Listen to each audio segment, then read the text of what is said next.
Hello, my name is Tracey Ulshafer. I'm an interfaith minister, Reverend Doctor.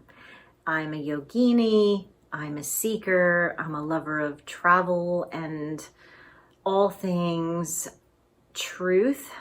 And I have been on a journey of discovery for a very long time.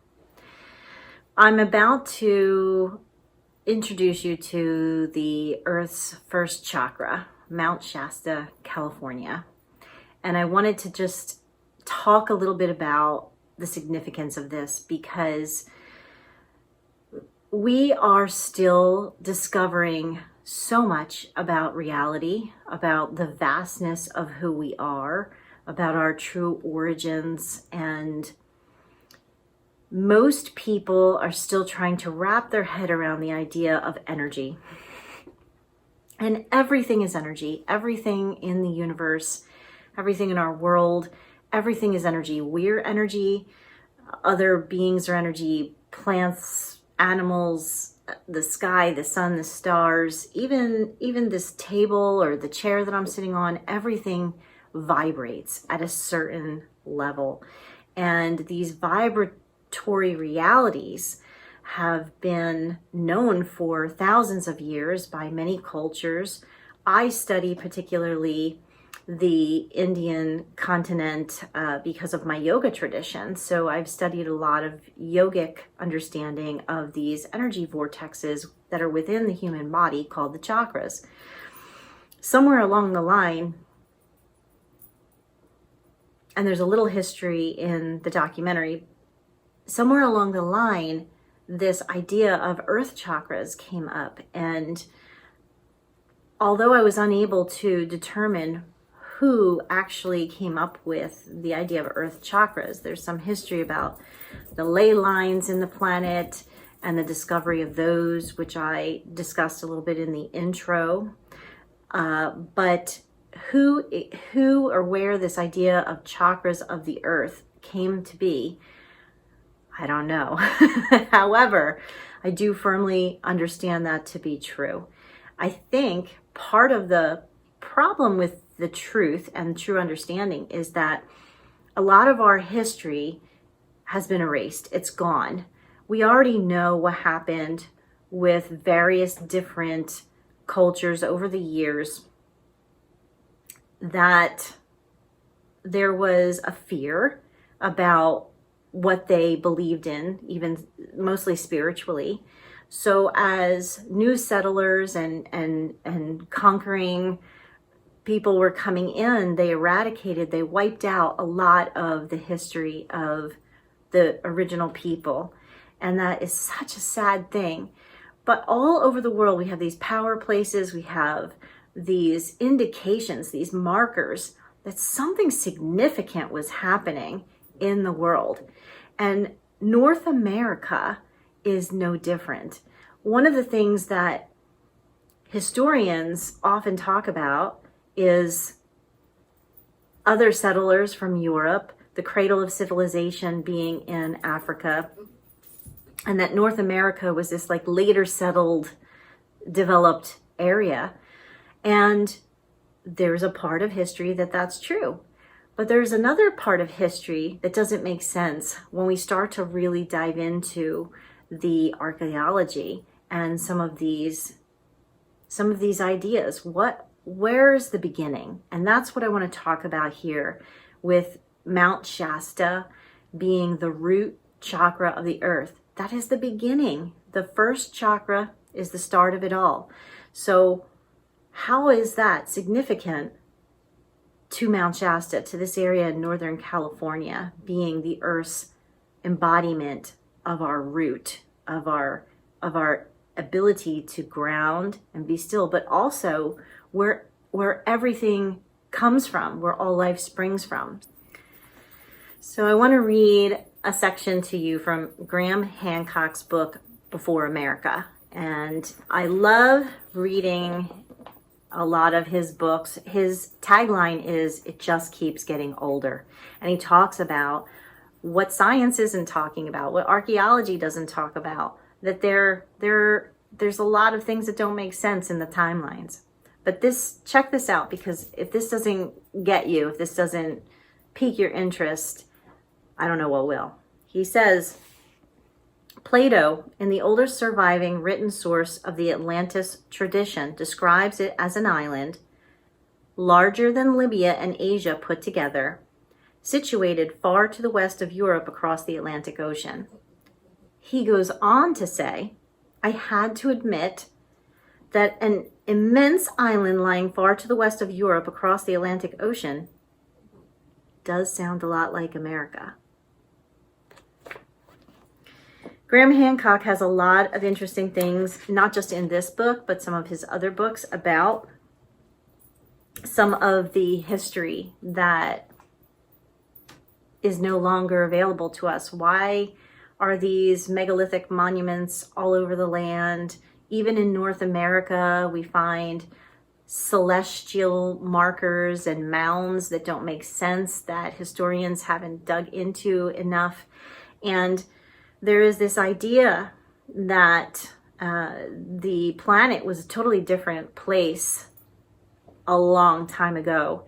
And there were continents that were together, and that due to tectonic plates moving, due to ice ages, due to a huge cataclysmic event that happened maybe 12,000 years ago on the planet, that everything changed. And it makes sense when you look at some of these ancient or old things from Mayans, from Egyptians, from Peruvian shamans, from people all over the world, these civilizations that were thriving at one point and no longer are, some of them in the more recent future than others. But then we have these ideas of these lost civilizations like Atlantis. It's been talked about for such a long time. And Lemuria, which is supposed to be even older than that. And we're going to talk a lot about Lemuria and how that connects to Mount Shasta. So we have this potentially lost civilization of Lemuria. Some people call it fantasy and myth, but some people say, hey,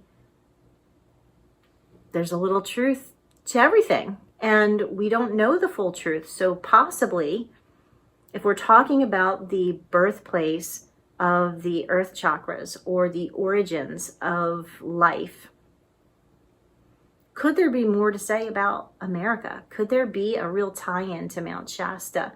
I truly feel there's something there that we need to uncover, that we need to explore a little bit further. I felt this primal energy there in Mount Shasta, just a deep primal energy. It wasn't lush because I was there during an intense heat wave and forest fires and all kinds of things like that. So I didn't experience Mount Shasta in that vein, but the feeling, the downward pull, the energy of Shasta, it was an undeniable energy that was, that felt root. There's no other way to say it. It felt root. So what's our true history? Does Mount Shasta have more to say about who we truly are? And could traveling to Mount Shasta, could spending time there, rooting into Mother Earth and the land there, and in ceremony and in giving back, can that help to heal the first chakra of ourselves within our own body? I have to ask, as an energy worker and a healer in my own right, is that something that truly can be a thing? I have to tell you that my first chakra going there was a little shaky. I was in the middle of a big move, hadn't moved yet, a lot of things going on, had sold my house 2 years prior, almost lost my business with the pandemic, thought I was closing it even after that. Really just all the turmoil of the first chakra was going on, and I'm not the only one. Like, hello, aren't all? If you're not, you know many people that are. This is this is what we're experiencing right now. This collective first chakra trauma that the pandemic created. So now we're all really off kilter in that. So when I went to Mount Shasta, I was still on that really shaky ground, and it brought up a lot of energy for me there. So I do believe that this is a very magical place, an important and significant place. And I'm hoping that the documentary on the root chakra really sparks within you interest to explore, to travel, to understand, and to heal. To heal the planet and to heal yourself, for all of it. I feel like we're on a precipice of awakening to such greater truths.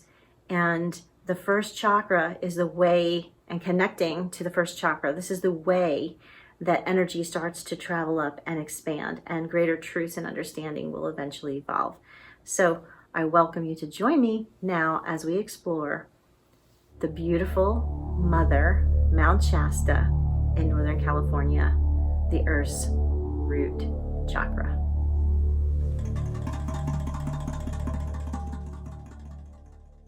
As with all journeys, our begins on the ground level, the earth element, the first chakra. Known as the one that supports us in feeling grounded, nourished, and safe, the Mulidara Chakra, as it's called in Sanskrit, is the deepest, most dense, lowest energy within our human frame. It relates to the condition of our home, our body, our career, and all of the foundational elements of our life. In the body, when the first chakra is open and energy is flowing through it, we feel supported by a stable foundation that allows us to grow and for energy to expand. The Earth's first chakra, located on the west coast of North America in the Cascade Mountain Range, is located at Mount Shasta. A mountain itself, with its wide base and formidable stature, embodies the established energy of the earth. But Mount Shasta is so much more than a mere mountain, for she is the full embodiment of Mother Earth and her entire unified whole. Her role may just be to support the rest of the planet to evolve and ascend.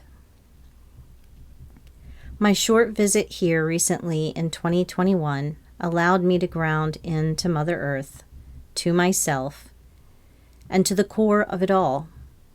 Sometimes raw and unforgiving, sometimes lush and mystical, Shasta requires one to unplug from the outside world in order to truly plunge into the deepest levels of who we are on this planet and how we can work to support the one whole of our precious world.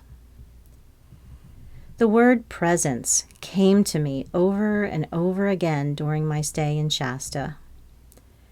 Not one for patience, and often one for a petulance to push. The land required me to take one step at a time and to not look ahead, to truly anchor in the present moment and just be. At first glance, and perhaps with grand ignorance, Shasta seems barren and dry. Of course, I experienced her at her driest time in decades. With little snow on the peak and the wells of Panther Meadow all but dried up due to oppressive heat waves, it took more than a mere moment to see the truth and watch her unfold. But once I did, I became enamored with the magnificent silence and awe-inspired beauty. Earth is the element of the first chakra. You can think of Earth strictly elementally as a hard, dense material of soil and rock, but also as an entire ecosystem of life on our planet, inclusive of all elements. In Mount Shasta, the waters, albeit less noticeable than usual, were present. The air blew wonderful breezes, as well as carried the smoke from the western wildfires. The sun's fiery, scorching rays pierce down from the sky every day, and the presence of spirit, noted by the ether element, is both undeniably present and exclusively individual. Shasta is the Great Mother, Pachamama, Gaia. Shasta embodies, as the mother of all, the effects of our human footprint, and at the same time offers a path of forgiveness and healing. In the yogic sister science of health Ayurveda, the qualities of earth, or Prithivi, are said to be tamas, heavy, stable, and dense. The karma or action is downward, as in the gravitational pull or attraction. And the kosha or sheath of our being is that of Annamaya kosha, relating to the physical body and food. Most certainly, the energy of Mount Shasta feels dense with a heavy and formidable downward pull. I myself consistently felt being pulled downward to the lowest parts of the mountain, ironically where the water and plant life thrived. Whenever an incline was met, my body reacted viscerally, and my steps became labored and small. My body felt heavier and more dense, and my energy completely recoiled from the upward movement. Certainly, I wanted to find a way to crawl inside of Shasta, to the belly of the mother, tunneling in to her core to find home. In the human body, the areas associated with the first chakra are the bones and teeth, legs, feet, knees, and buttocks, anus, bowel, and large intestine, as well as overall good, healthy immunity. It's easy to see how identifying with the lowest chakra in the human body supports the rest of the being. For if we do not have strong legs and feet to walk upon this fabulous earth, we cannot respectfully worship her. If our overall health is not good, then the rest of our person will falter. Without a strong matrix, the bones, we would be hopelessly unshapen and with a lack of structure and form. With utmost respect to Mount Shasta, she is the bones of the earth. And as such, all of the other layers, elements, and energies spring forth from her presence, which eventually allows one to climb the spiritual ladder and awaken to wisdom, understanding, and greater spiritual dimensions. This discussion leads us to the esoteric and mystical realms of the mountain and her history. For the spirituality of Mount Shasta is personal and will only reveal itself to you when you are completely present with her. A former continent, changed by moving tectonic plates and ice ages, named Lemuria, is believed to have once been the home of a thriving advanced race of humans who were said to have ascended to a higher level of consciousness. The history of Lemuria is said to go back 4,500,000 BC. Our historical records begin with a published article in 1864 by zoologist Philip Sclater. Then, in 1899, Frederick Spencer Oliver published a book called A Dweller on Two Planets, claiming that survivors of the sunken continent called Lemuria were living in Mount Shasta in an expansive tunneling system beneath the mountain. Many locals to the area note seeing very tall people in white robes. Witnessed accounts accumulated over the years until in 1904, a British prospector named J.C. Brown claimed to have unearthed an underground city 11 miles deep into the mountain, full of 10-foot-tall mummies, gold, and other artifacts. A team of 80 explorers gathered to embark on a journey of discovery to this buried city, but on the very day of their embarkment, J.C. Brown disappeared, never to be seen again.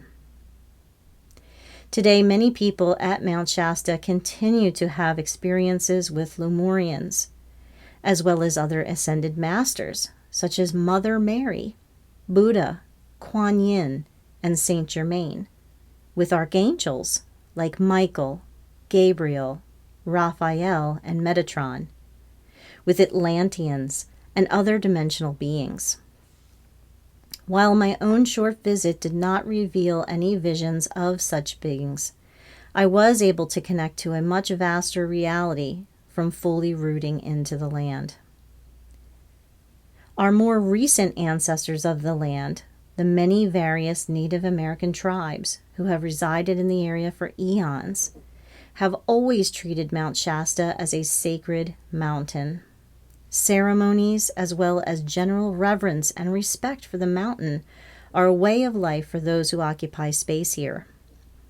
So whatever way you consider the history of Mount Shasta, the one constant is the sacredness of the land. When present with Mount Shasta, the external world falls away, slowly or quickly, depending on where you are on your own spiritual path.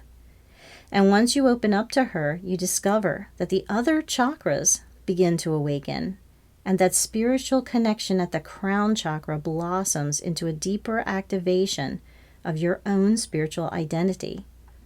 There are no limits or boundaries to the spiritual paths that can awaken once you plug into Mount Shasta. And that is the key, to root downward. And yet, she is massively tall. Mount Shasta's elevation at her peak is 14,180 feet. In our highest climb, we reached over 8,000 feet, less than halfway to the peak. It took us 5 hours, and we went nearly 6 miles, breaking for water or snacks, as well as ceremony and gratuitous snapshots. Along with the healings and spiritual connections, I also experienced moments of fear. It was only by slowing down, stopping, and being present that I was able to connect to an intrinsic trust with the earth and my own survival. Today, everyone on earth is collectively experiencing a trauma of the first chakra. We are all living in a constant survival mode. Gripped with constant fear of death, many people have lost the ability to feel their foundational trust in the world. As I dive into the earth energies and the healing of the first chakra, I wonder if coming to the earth's first chakra and grounding in could be an incredible healing to our own individual first chakras. I also ponder if perhaps this collective survival fear is contributing to the mountain experiencing drier and hotter climate. For she is holding on to a lot of energy for the entire planet. Just a week prior to my arrival, she erupted with lava flares, an incredible reminder of the intense energy found within her, and her ability to transform and transmute energy. We are all trying to heal, and she is holding space for us, and that is a very heavy weight to carry. My small ceremony on the mountain felt important in giving back to her for all that she does and continues to do for the human race. Earth, everything on our beautiful planet, exemplifies oneness. Mount Shasta, the Earth's Earth Chakra, holds this energy and avails it to those who may wish to encounter it on her slopes, meadows, and trails. How perfect to begin the ascended path of understanding with the solid density of the root chakra of Mother Earth. So let's experience the energy of Mount Shasta through the lens of my visit with my friend and fellow yogini and traveler Beth Barling as we chat there on our last day of our visit.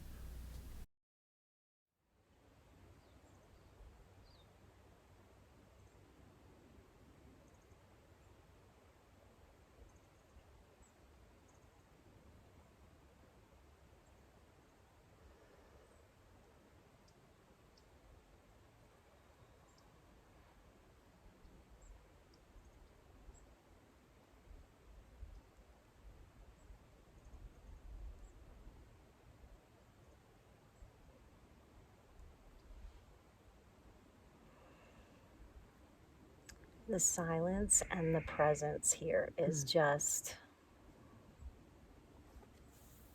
you just drop right in. Mm-hmm. As soon as you drive up the mountain, like, conversations are over. Mm-hmm. Mm-hmm. Yeah, there's a deep pull, I think, to drop in, to go within, to root, to just be present. That just keeps coming up for me. Just be present. And there's sometimes these incredible moments of silence.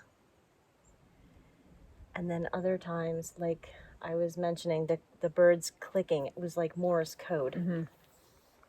And there seems to be a lot of juxtaposed energy.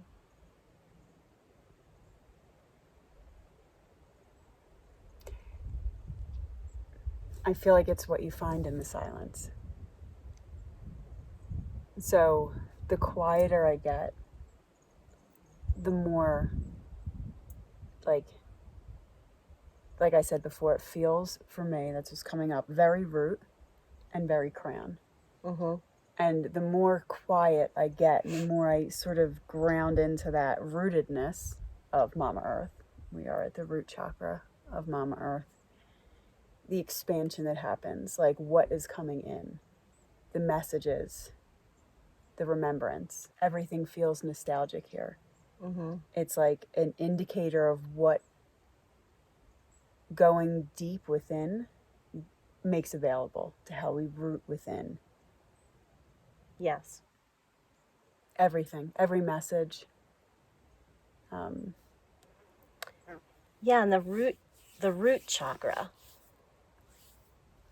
I think I mentioned the other day to you, I feel like it's even deeper. And that ties into what you're saying with the upper crown, and even higher, 8th, 9th chakra above, which is about Akashic records, karmic records, soul remembrance, soul retrieval, all that stuff. And there's that 10th chakra that's below the root in the earth, which is about nature and legacy and those deeper roots, that deeper rooted system that goes beyond your own root. It's like you're literally plugging in, right? To everyone's root. Like, and exactly like what you said, as you're plugging in, the higher stuff is coming in. Yeah. Right? Absolutely. And I think that's what's like becoming important, right? So all this external is not even present. It's not even here. It's almost like everything that's happening, everything that's coming in feels like importance, past life importance, just like you said. That's huge. Tibet has come, like all these things that keep coming up over and over. There's nothing extraneous. There's no, in that silence, in the silence of everyone here. Right. That composure, that rootedness, there's like nothing that's unimportant. Even the emotions that are coming up, they're super important. It feels like an importance awareness of what's sort of, to me, feels like emotions that are gripping hard into my consciousness that need to be released, need to be honored, loved, felt, and released, allowing that expansion to keep happening. Yeah. English? Yes. I hear that. Yeah. I feel very much Shasta is going to be different for each person because it's, once you plug in, it's your experiences, your lifetimes, your, so what's resonating with you, what's coming up for you, what you're able to connect with is different from every other person, right? Every little experience. I just had a ton of light codes coming in, and I very much resonate with the whole star seed thing. So if you start talking about ancient Lemuria or any kind of star system or whatever, like I buzz, I tingle, I'm awake, right? And you yesterday were very in tune with the angels in our walk and yes, and in our sound healing. And in the sound healing. That was beautiful. And then, as you're saying, past memories and past familial things. Everything is nostalgic. Everything feels like a remembrance. It is very specific. I think it's very specific to your journey. Like what needs to land is landing. And that's that expansion into that higher self. Right. Like what needs to happen now? What is this healing all about? Yeah. Right? Nothing felt superfluous here. Nothing. No. And I think the initial first steps into the hike were kind of like, oh, whoa. Yes. Yeah. This wasn't even what I was expecting. And then you have to get out of your expectations, what you already put out there, because there's so much more that evolves and awakens when you let go of the stuff that you walked in with. The mountain, the town, everything. Like driving in here, everything has been about, oh, here we are. And then as you lean in, it's like this magic unfolds. It's like she's opening up her, like the wisdom, earth wisdom to you. Deep. All of this. And it becomes more and more magical the more grounded you get. And she forces you to be grounded. Oh, yes. Forces you to be grounded. There's no way. You can't hop paths. Like you can't even see the path from 10 feet away. You cannot. I don't know. I was actually thinking who created all these amazing paths. And I'm sure there's humans. It feels very divinely inspired. Like it's very absolutely just unbelievably clever.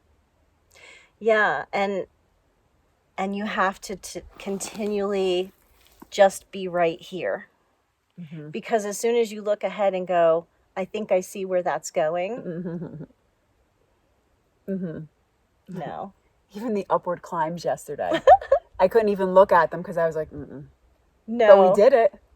The last leg, and you were above me, and I looked up at one point and saw how high you were, and I went, no, don't look at her. I actually like cheered like Rocky Balboa. It was like my journey's right here. Yes. One step at a time. And then I got tortoise in the hair. Slow and steady wins the race. Still. It definitely pace yourself, breathe, hydrate. It was very conscious of my physical body being nurtured in order to really allow everything else to unfold. Yes. And then what opens up past that, I think, as we get here today, it's like we're following the path. And then suddenly the path is gone. It's gone. There's no path. And we wound up being somewhere we needed to be. And then after that, you found the path. It was blatantly obvious. It's the dissolving of the 3D matrix, I believe. Right? Absolutely. So it's the dissolving of that veil. And once you get to the point where you can allow that deeper level, now you're moving into this other experience, which is a much deeper experience that you wouldn't be able to achieve if you didn't take that other journey to get there. Yes. Yeah, so we opened the day with someone's absolutely stunning. Beautiful. I think she was speaking to the mountain. And then they were playing sound bowls.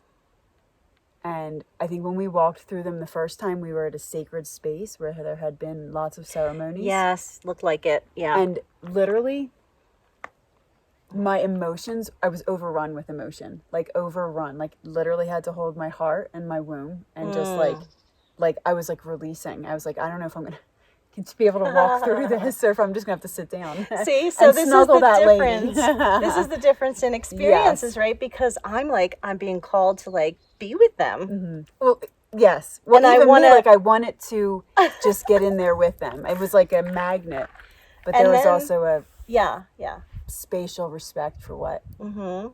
That's why I was like tiptoeing and then waving and saying like, thank you, I'm so sorry. Yeah. But they smiled and they were very gracious about us moving through, which is, you have to be, right? Because we're in a national forest, and there are trails, and there are other people. Like there's a group of people hiking right up here, right near us. They could be right behind us in a moment. So, you know. I was just thinking, I wonder what else is right behind us. Yeah. Once they get into this transmission. Welcome. Anything highlight, benevolent, right? Yeah, so many things coming in. And I liked what you said this morning about invitation in your live. Invitation. That felt really important, like an invitation from the mountain to be here.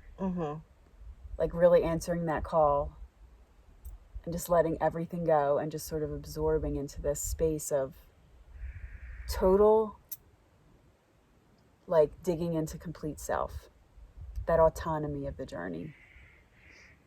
Even when we left our crystal, that was so poignant for me. And that's one of the things that really landed was attachment at a very high level.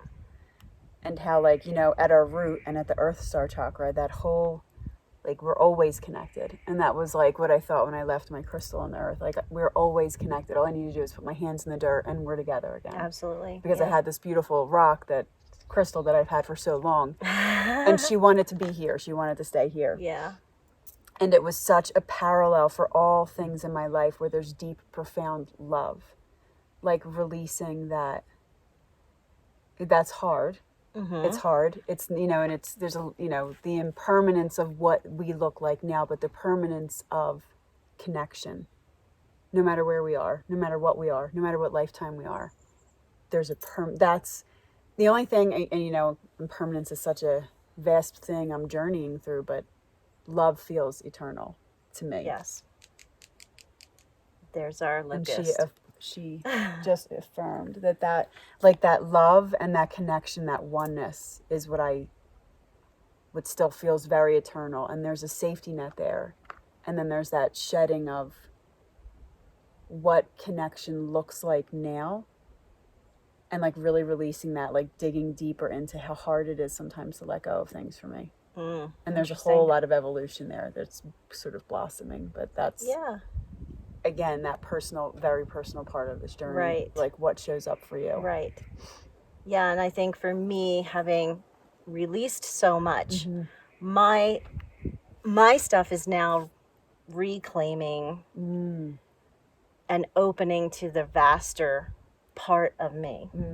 Right. So yeah, totally different stuff, which is what's so amazing, I think, about being here is that you're going to receive whatever you invite yourself to be with. If you come in, I think, continuing to plug in, it's a little bit more challenging. It really requires you to unplug, to detach, to just be centered with the space. I thought you meant plugging into Mama Earth. That's what I thought you meant plugged into. You meant plugged into this external. The external, the stuff at home, the stuff online. Yeah, that was gone. It's gone. Like, that it doesn't stuff, even... Right? Because when I got here, that was a big part of me moving here was not, moving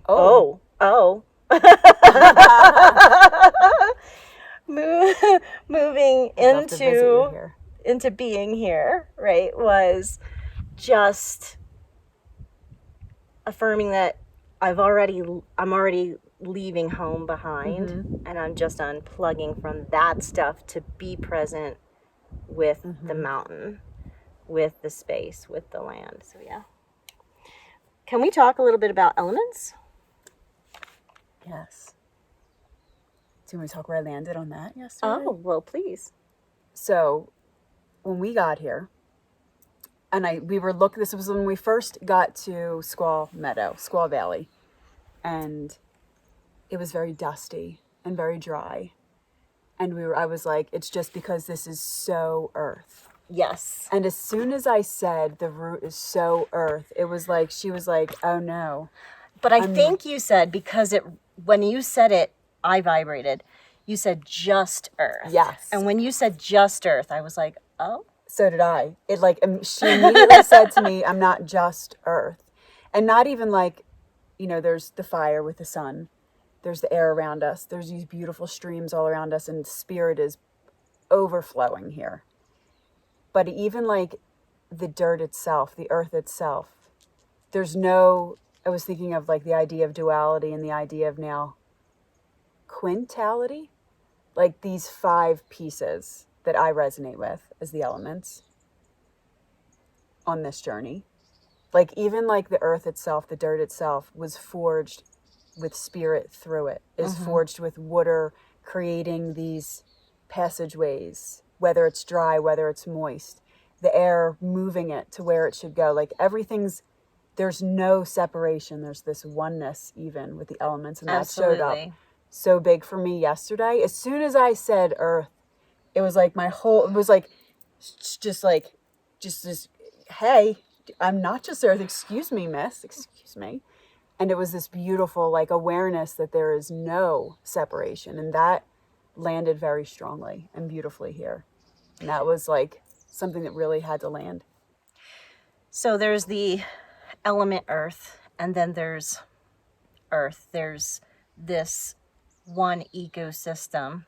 And I think what happens sometimes when you work elementally is that you start to you think more of the element part, but not the inclusive, unified whole of Gaia, of Pachamama, of Mother Earth, of that whole intrinsic, unified system. Which, yes, there's the 2 different things, and I've fallen prey to that a lot in the past too. That's something I have to remind myself.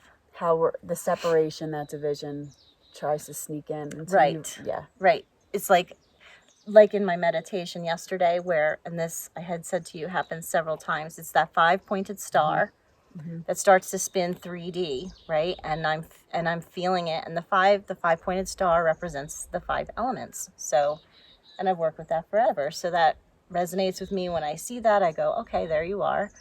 But then what's been happening, and what happened again yesterday, is that it turns into that 6-pointed star, that Star of David, but in the Merkaba, in the full form, and it's not even 3D, it's 5D.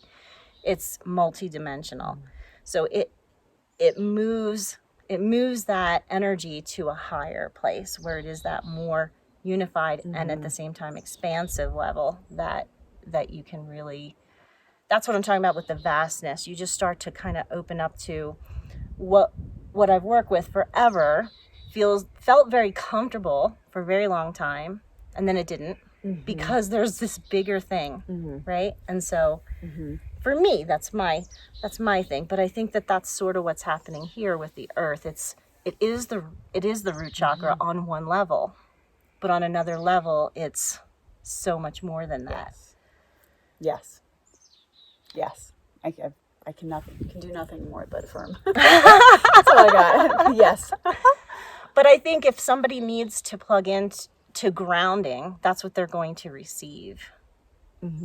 Right? So somebody on the beginning of their journey, maybe they've heard of the chakras, maybe they don't understand it all, maybe they're just getting into coming back to themselves or learning, they're going to feel rooted here. They're going to feel grounded. They're going to get that first chakra thing. Yeah, and whatever expansion is in alignment with the trajectory, journey, evolution, whatever. Exactly. Yeah. Because really just being grounded itself, it's so much. Just actually getting quiet. Yeah. That's like a huge thing that sometimes, especially where we're from the Northeast, and getting quiet feels oftentimes like you're being lazy or there's so many conditions around what getting quiet looks like. Right. Yeah. Yeah, we live in an area that's the most, I don't know, the word dynamic just came up. I'm not sure if that's the right word, but we are going at a very high pace. And wherever you travel in the world, you never experience the energy like in the Northeast of America, right? You're just constant. And so when you live and you grow up there, it's just your thing. And then you go somewhere else and it takes more than a moment to shift from that energy to, oh, okay. Oh, you don't smoke at your desk? You take a break? I used to eat at my desk. Yeah, no, I never took a meal. Mm-mm. Yeah. And worked, into the night and, no boundaries. I think it's just you go, right? Yeah. You've become like a cog to something that has nothing to do with your journey. Yeah, absolutely. The machine. So here we are in beautiful Mount Shasta. And we have so much, I think, we can share if we want to guide or open up. Yes. It's unbelievable, I think, what has come in for us separately and even together. There's something really real landing about the fairy tale stuff that is landing for both of us. I know. And we're almost, that is such a, like, literally was just hugging a tree. And when you look up, it looks like Rapunzel's tree. And Maleficent's crows are just squawking around us. And there's just this beautiful archetype of the feminine, what the feminine is allowed to be, what the feminine is not allowed to be. And even like the submissive feminine. Mm-hmm. Yes. That feels like so important, like, and even like I was reading about Maleficent and Sleeping Beauty, and it actually is an old story of the first wife who's cast aside for the young, beautiful wife. But the young and beautiful wife was asleep when the king impregnated her. Oh. So there's so, like, I just got chills through my whole body. Like, there's so much there to digest. And if Tracey and I do a live tomorrow, like, it still is, like, forming, like, there's some beautiful fairy tale thing.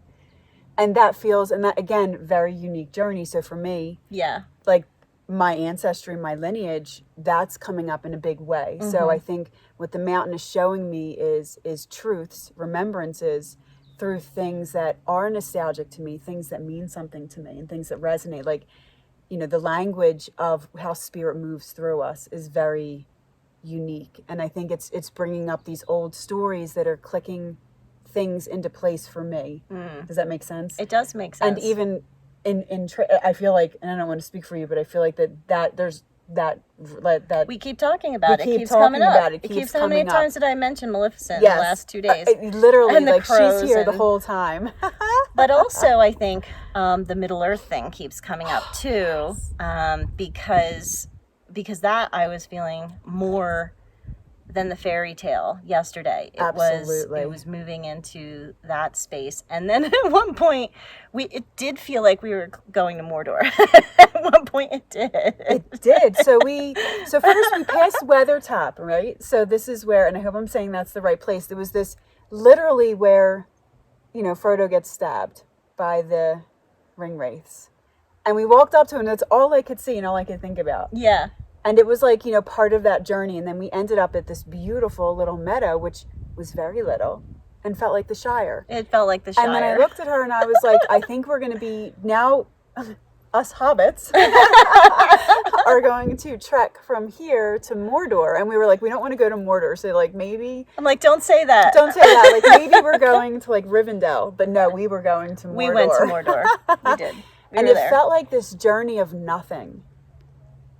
Like it was dusty, it was rocks and dirt, and then there was like just these beautiful moments of what it's all worth.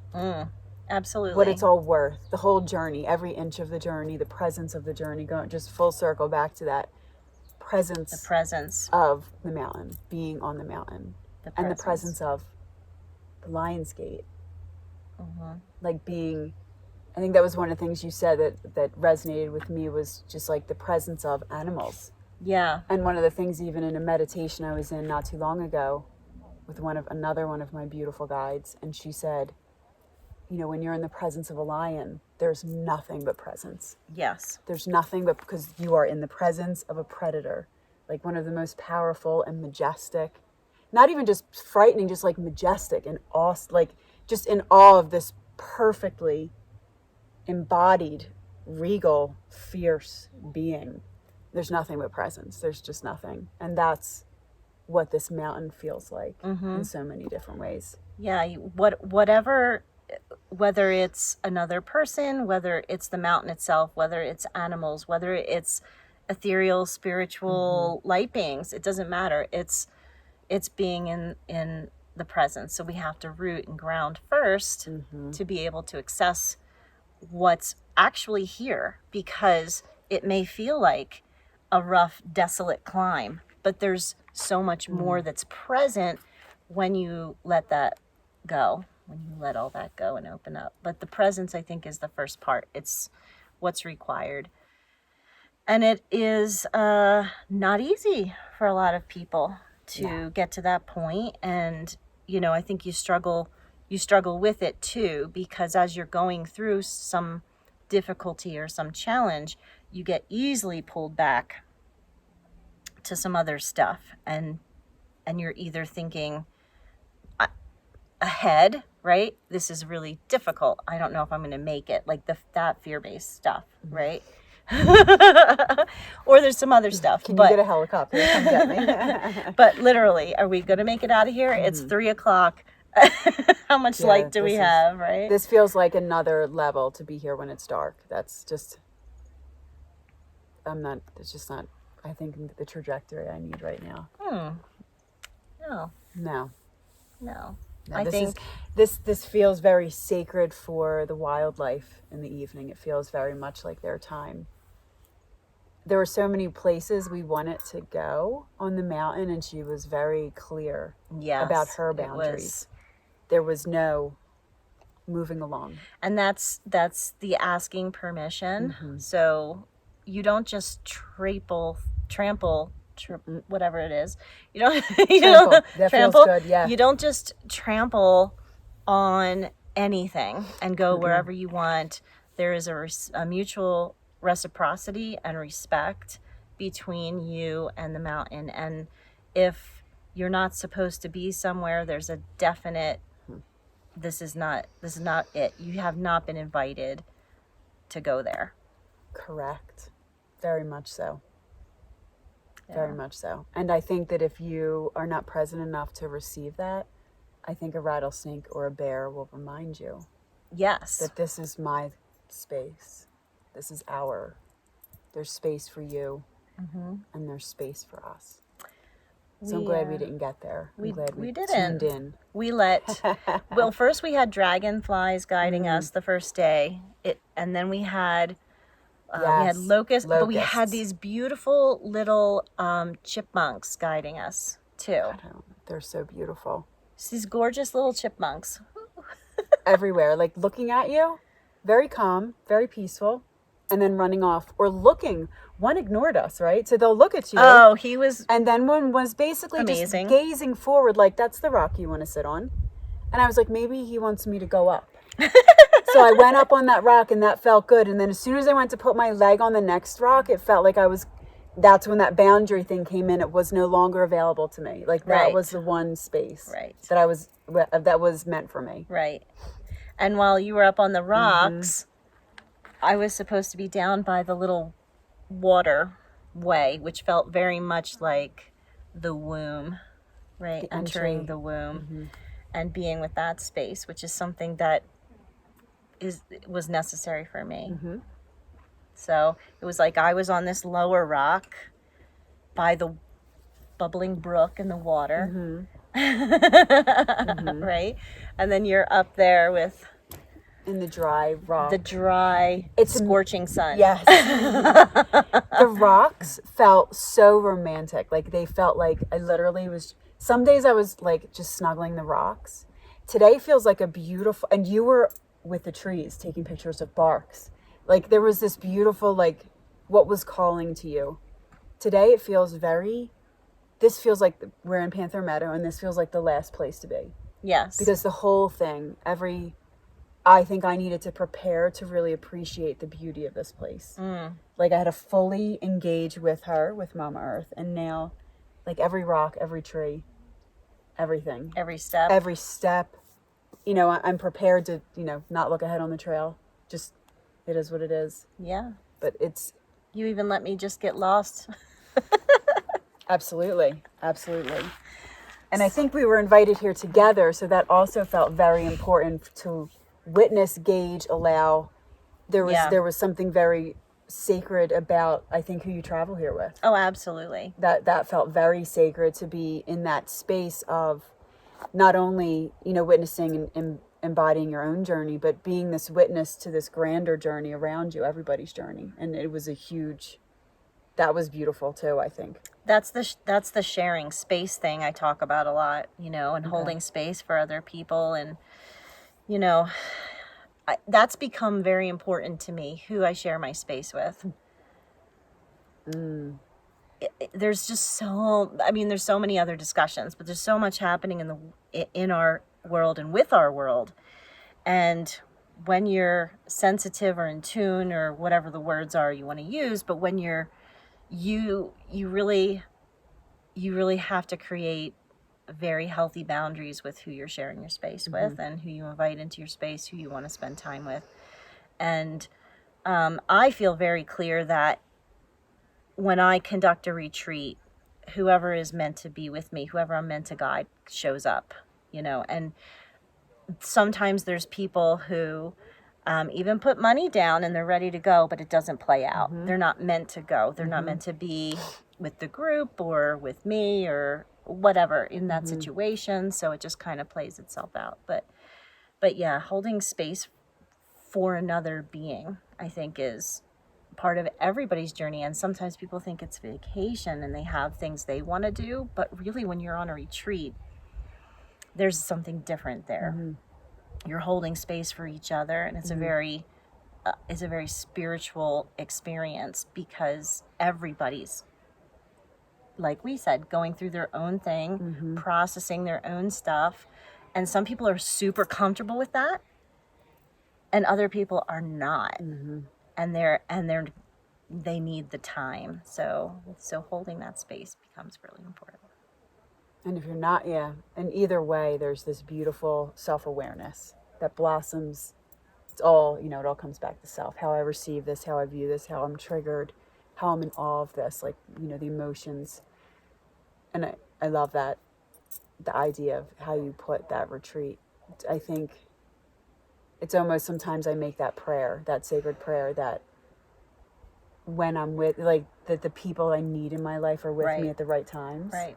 And, even the sacred prayer of a retreat, that this reaches, that when we host retreats or when I go on retreats, that sacred prayer that the right people hear the message, the right people that need the message hear it, no matter in any way, shape, or form. Yes. And that those are the people that join us. And, a huge piece of having a retreat together, that collective space, feels like, to me, especially with all the division and divisiveness, that dissolution of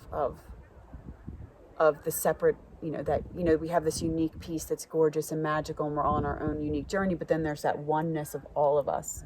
And which is something I think we connected on the way up, was that we are all one. Right. There's a lot of people on different legs of the journey and different experiences, but, humanity feels everything, not just humanity. There's this oneness. Oh yeah, this oneness. And humanity, I think, is getting there. Yes.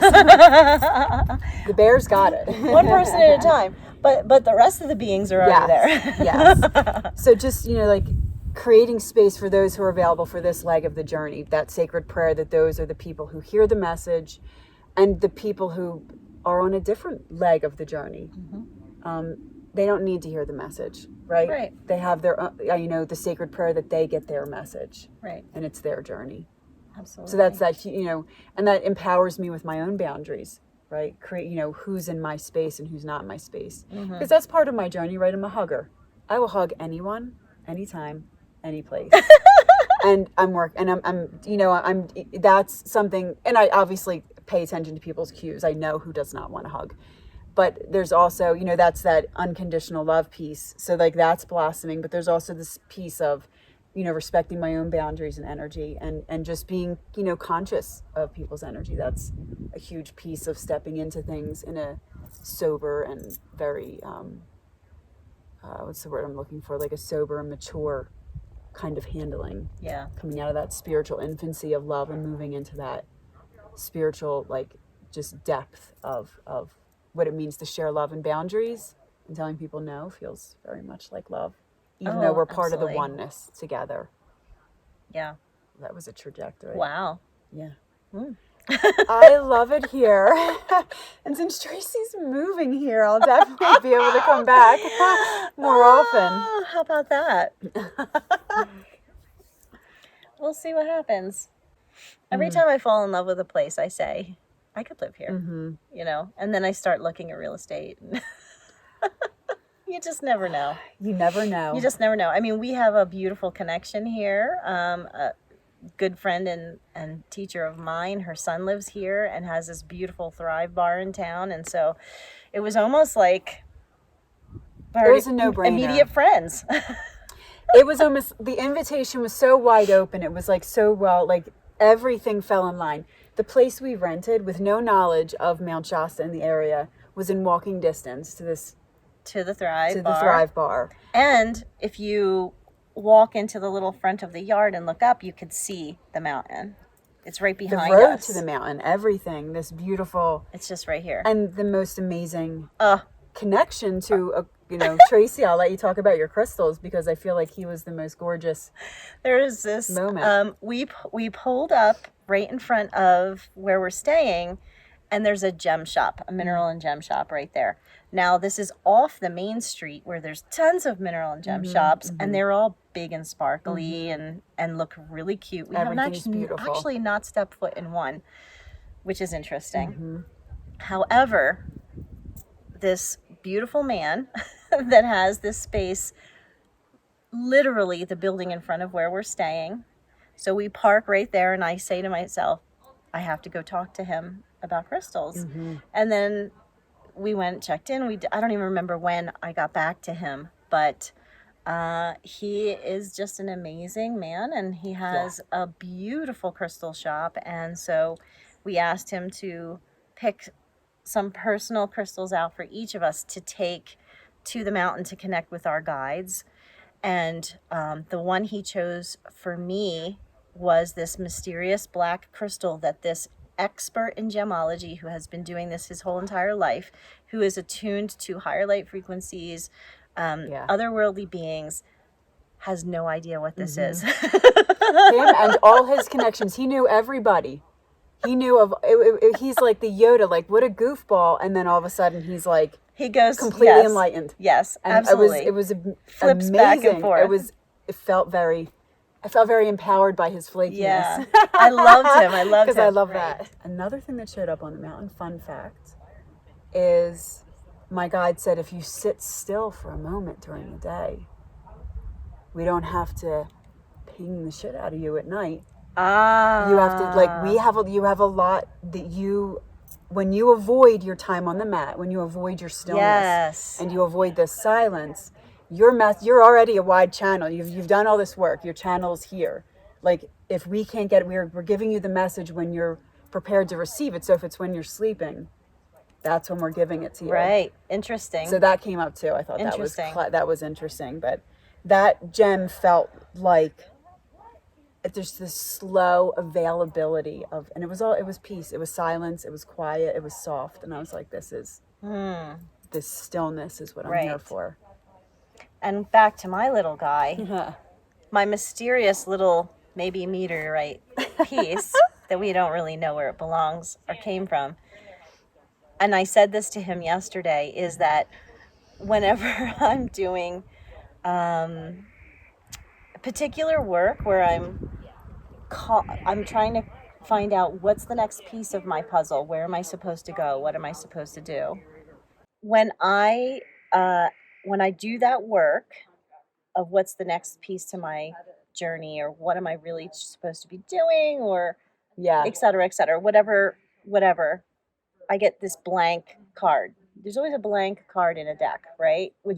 So anyway, it was not surprising that the crystal or the stone that I received was this mysterious thing that nobody can tell me what it is, because really, I already know the things I need to know, and it's just reclaiming that. It's just coming back and finding that vastness and allowing myself to be open to getting in touch with it. I think there's there's times in your life where you go through different things. That's just where I am right now. It's just trust that you already have that information and whatever you need. And so I think we should end by just talking about Lionsgate because it's today.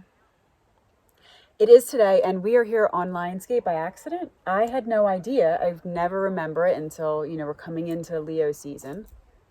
And here we are. Here we are. In Panther Meadow. Panther Meadow, yes. Panther Meadow on the Lionsgate portal, which is 8/8 on a new moon.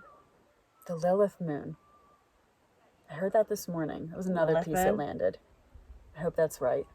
Either way, there's enough magic to go around, even if I'm wrong.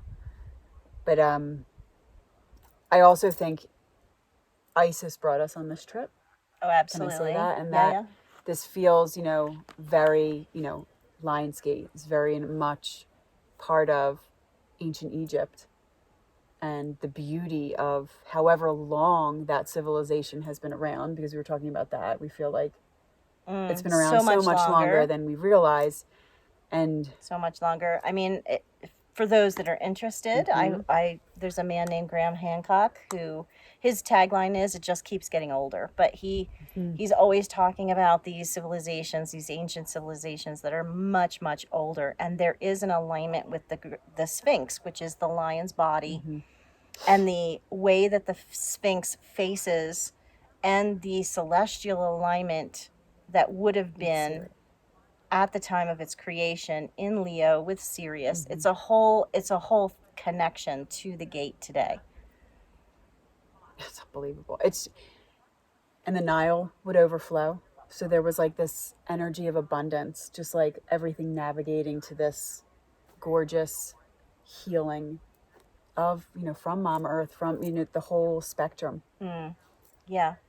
It's so resonant that we're here for this. We're here on Lionsgate, which is a very magical time to connect. But again, it goes back to the first thing we said. It's about presence.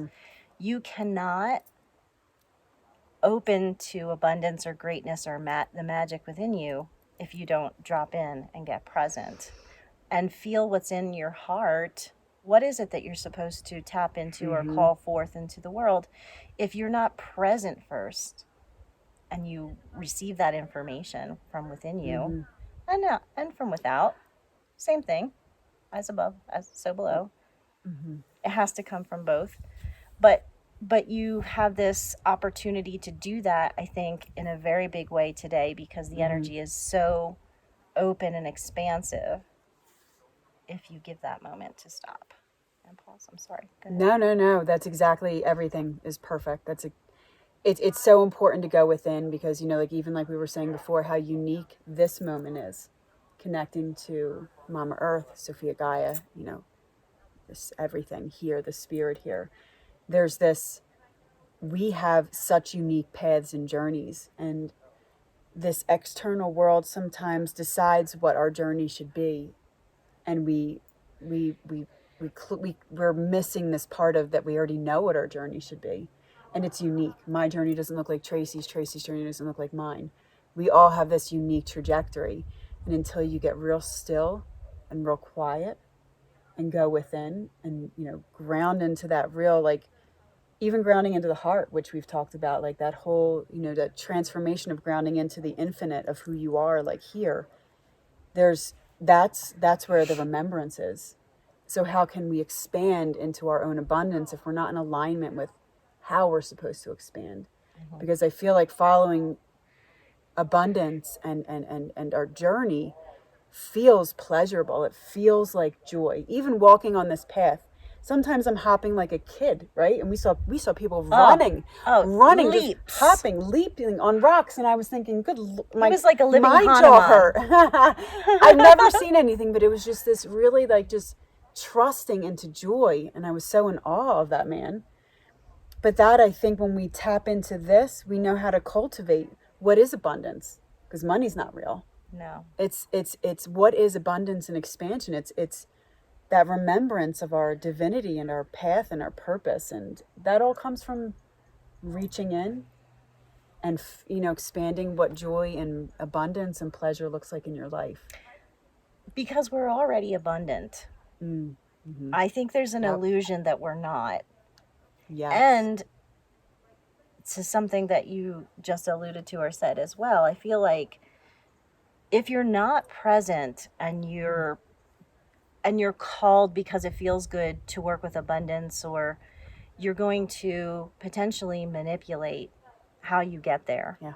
You're not being divinely guided in such a way that you're in alignment with your highest self, with source, with, right, that appropriate trajectory. And I think that sometimes it's another slippery slope, because it starts to feel, oh yes, I want to work to create this sort of thing, but there's this end goal, that if you're not present, is that, if it's in alignment with your highest self, then yes, it's the right thing. But if it's not, because it's just something you maybe saw somebody else do it, felt like you should be doing it. It's like it's close to your alignment, so it feels good. Yeah. And it's, and it's an available, and it's a way shower. There are usually way showers. Right. But you still, you have your unique thing, yes. Right. And that's why you're almost not fully in that alignment until you really trust in sort of the magnificence, right, of what's already within you, remembering that piece. Yeah, because when you're in that alignment, everything's going to flow naturally. You're already in that abundant or that state. But when you're not, nothing's flowing, nothing's moving, right? So then there's this stagnation, because you're either looking the wrong way, you're not tuned in, whatever the stuff is. There's so many pieces of that whole puzzle. Yeah, But, that right? feels good. Yeah, absolutely. Yeah, like the journey, like it never ends, and it never gets easier. Never gets easier, right? Never gets easier. Because I think part of what you just said too is that co-creation and all of that stuff that you're working on and you're doing. Again, I keep coming back to, it's already present, it's already there. It maybe it's on a different dimension, a different level, but it's already inclusive. And sometimes you really have to strip away where you are from right now in this reality to see it. It's already present. So these are things not everybody's ready to, because the here and now in the present moment of our current reality is so heavy, and it's like a black hole, and it just sucks you in very deeply. So to be open and expansive to all the levels and the layers of the dimensions and the possibilities of the ultra greater reality, which is oneness, that we all teach, that all spiritual teachers teach. And to know that it's already there, but to tap into that, it's a whole other part of the journey. Yeah. And maybe you're not there, maybe you won't get there this lifetime, because you chose to plug into duality for this lifetime, because you had to learn something there. That's a lot of people's work this lifetime right now. I would agree.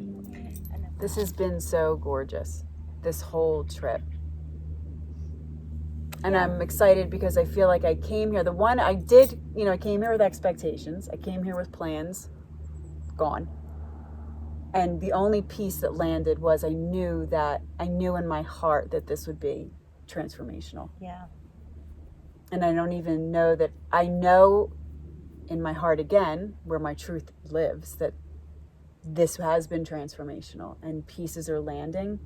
And it's almost like they're going to fully, I'm going to enjoy being present in those lessons. And that's how this will unfold as I take this home, is taking that presence home and that awareness home with me. I love that. So, in appreciation of Mother Earth, our guides, our highest self, and whatever and whoever has brought us here to this magical space to plug in, to tune in, to feel the presence of the divine energy, however it shows up for each of us and all of us in our unique path and life journey, we express our deepest and greatest gratitude for you, and would love to be invited back, should that be something that feels right and what needs to happen. So much love, so much gratitude for this moment and for the gift of really deepening my connection with myself and, you know, with the One. And there's really just overflowing with love, and this feels like abundance, this overflow of love and awareness and presence that feels really in alignment with what abundance is. So thank you, thank you, thank you. Oh, And so it is. so it is. Thank you.